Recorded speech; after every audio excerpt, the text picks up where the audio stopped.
we respond to a real talk today the way that a caveman responds to a bear or a saber-tooth tiger in the jungle millions of years ago.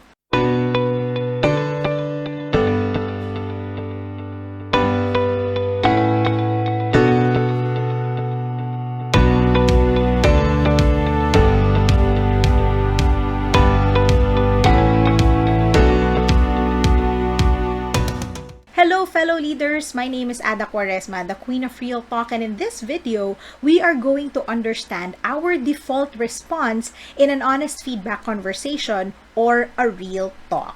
We defined what real talk means in a previous video, which are essentially the 4 reasons why most people struggle to give honest feedback. So we mostly struggle to give honest feedback because those moments are usually raw, they're emotionally charged, we anticipate attack from the other person, and usually the issue feels like life or death. And because of those 4 reasons, our brain recognizes real talk as an imminent danger. And when we sense that we are in danger, that's what triggers our survival mechanism of fight or flight. In other words, we respond to a real talk today the way that a caveman responds to a bear or a saber-tooth tiger in the jungle millions of years ago. So how exactly does fight or flight work as a survival mechanism? Well, pag-usapan po muna natin yung mga sinaunang panahon, no? Because when a caveman faces a predator like a wild animal in the jungle, their bodies would release adrenaline. So we're usually familiar with adrenaline as the emergency hormone, right? Because what adrenaline does is, in the face of danger, it would direct blood to flow to the parts of the body where power is needed the most.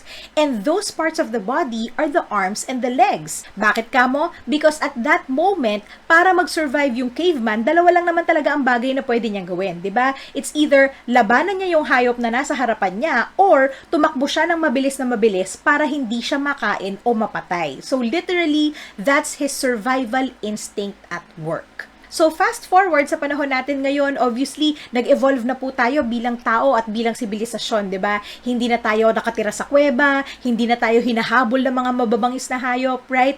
But despite everything that evolved in us as humans, our brains are still wired for the fight or flight response in a high stress moment, just like a real talk. Meaning, in a high-stress moment, there's power in our arms and in our legs, but not much in our brains. So let's look at fight or flight in the context of a real talk. Unahin na natin yung fight because fight is a more obvious response. Meaning, it's easy to see when 2 people are fighting, right? It's obvious when a casual meeting turns into a debate or when a normal conversation all of a sudden becomes brutal. Any form of verbal or physical attack is considered a fight response. Okay? Like when you shout, when you debate, when you argue, when you insult the person, when you're sarcastic, or when you resort to physical violence, nananabunot ka, nananapak ka, okay? So those are all fight responses. And when we default to a fight response, we can almost guarantee that the other person will fight us back. And that's why these fights almost always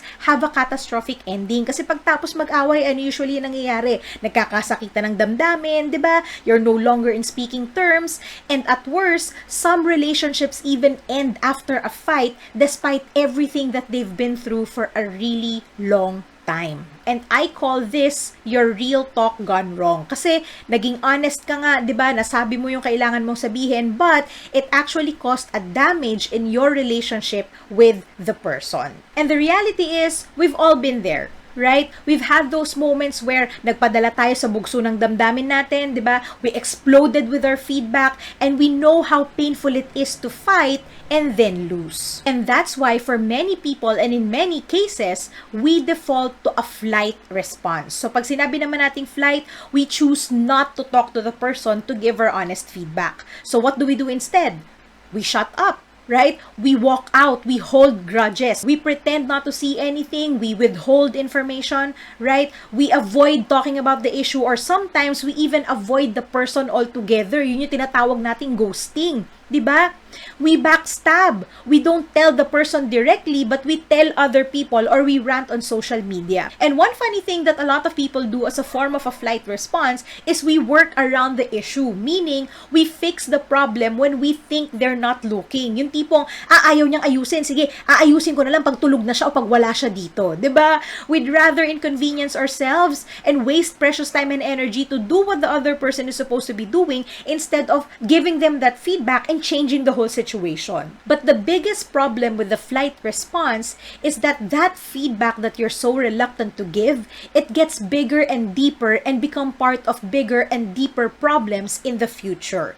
That's why I call this real talk your long overdue conversation, because it's a conversation that you need to have but you're not having. And the most important thing to understand about fight or flight is that any which way you choose, talo ka pa rin. Because either way, you end up sacrificing one of two things that are important to you. You either sacrifice the result or you sacrifice the relationship. Sometimes, you even sacrifice both. And that's where our challenge all boils down to, diba? Especially as leaders, right? We have results that we care about, and at the same time, we need to nurture and preserve the relationship that we have with the people that we work with and the people that work for us. So if you're wondering, are we stuck with fight or flight?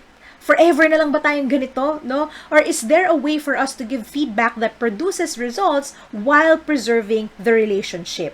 Again, my mission in this channel is to help you address your questions, your challenges, and your struggles when it comes to your real talk. So if there's anything that keeps you stuck, stumble, or hesitate when it comes to giving honest feedback, comment down below so that I can answer that for you in my future videos. So I hope this video helped you to better understand your default response in your real talk. And if it did, please give this video a like and share it to your friends and peers who can relate. And also, be sure to subscribe to this channel and click on the bell icon to be notified every single time I post a new video. Once again, I'm R.E.A.L, the Queen of Real Talk. Thank you so much for watching, and I'll see you in the next video.